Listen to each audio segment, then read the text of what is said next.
Hi, I'm Ken Previtt, here to talk about life cycles with regard to your financial life in particular. That's what we do. As a certified planner and being in the business seems like forever, over a quarter of a century, I've seen a lot of stuff. And I want to try to simplify that thought process, try to help you to give you some indication anyway of where you are and what you really should be looking out for in these cycles. And there are three of them, and let's go through them real quick. The accumulation phase or life cycle of building wealth is certainly one that is the most exciting because everybody's looking for the hottest stock tip or what industry to follow and all these things, and that's where the action is, and that's where the stockbroker and a lot of folks comes out and use me, I'm smarter than everybody else and we know all these things and look at what's going on, and so that's the part of the industry where frankly, I think that's where most attention is, and it's an exciting time, and you get to see your wealth grow, and in that phase, typically you're in your 20s and 30s and 40s and 50s, and so it's something we grow accustomed to anyway, and then we think that is investing, when in fact it's only about a third of it, and it's considered, it goes by many other different names, but it's just the accumulation phase. What we do a little bit different is we try to calm you down a little bit, get your expectations where they should be. Anybody can promise you the moon and then hand you a piece of gravel from a driveway and you're supposed to be happy, so we don't do that. But we center in the accumulation phase on three things. We are going to remove as much risk as possible from you, and there are ways to do it, modern portfolio theory, etc. Then certainly we want to provide you better rates of return. If I'm simply reducing your risk but don't give you any rate of return, that's a waste of time. And then lastly, the thing that most people never do, and I hate to say it that definite, but they're not real concerned about your taxes. They often say things like, I'm here to make money, not to do your taxes, and you have a CPA, and go ask them those questions, etc. But we've found that we can give you a little bit better rate of return overall in the accumulation phase, sometimes as high as 25 or 30% better with less risk and lowering the taxes. So the tax portion of the accumulation phase is really one of the more central things to address that most do not.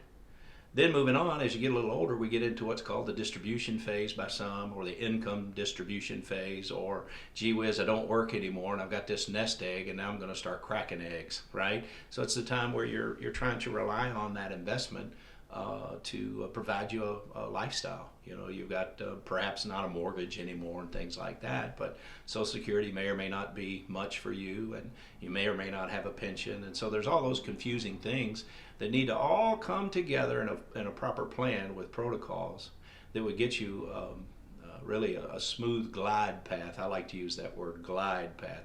We don't want you, once you've climbed the mountain of accumulation and all the dangers that entailed, to have to then turn around and traverse that same mountain and come down again with all the pitfalls.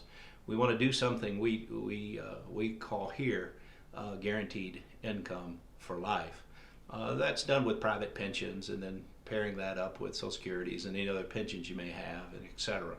But that may consume a portion of your accumulation nest egg that guarantees you the safety you really deserve.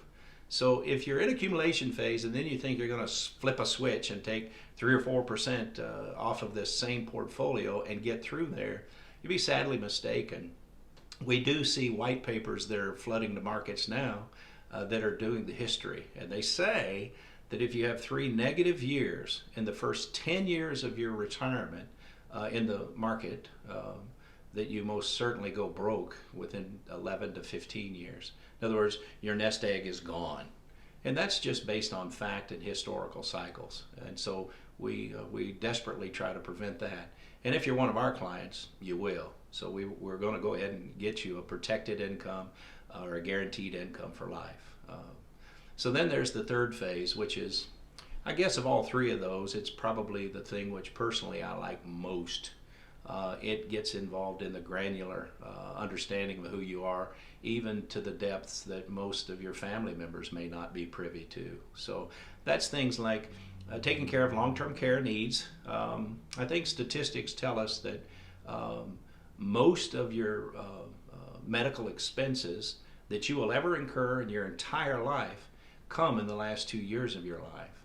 It's a travesty, and it really wreaks havoc on a portfolio. If, say, for instance, it's a married couple and one goes to a nursing home and the other is at home, the expenses are increased drastically, and then you've got the one at home doing without because the income's lost to taking care of that expense. And it's a very, very dark and emotional time of distress, etc. And there's lots and lots of things out there to help mitigate that for pennies on the dollar.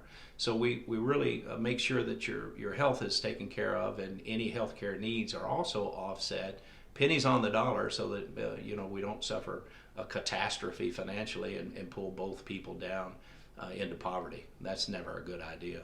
And then we deal with total estate planning, which would be living wills. I call it the old plug me up or don't plug me up kind of document that the hospital is going to go by.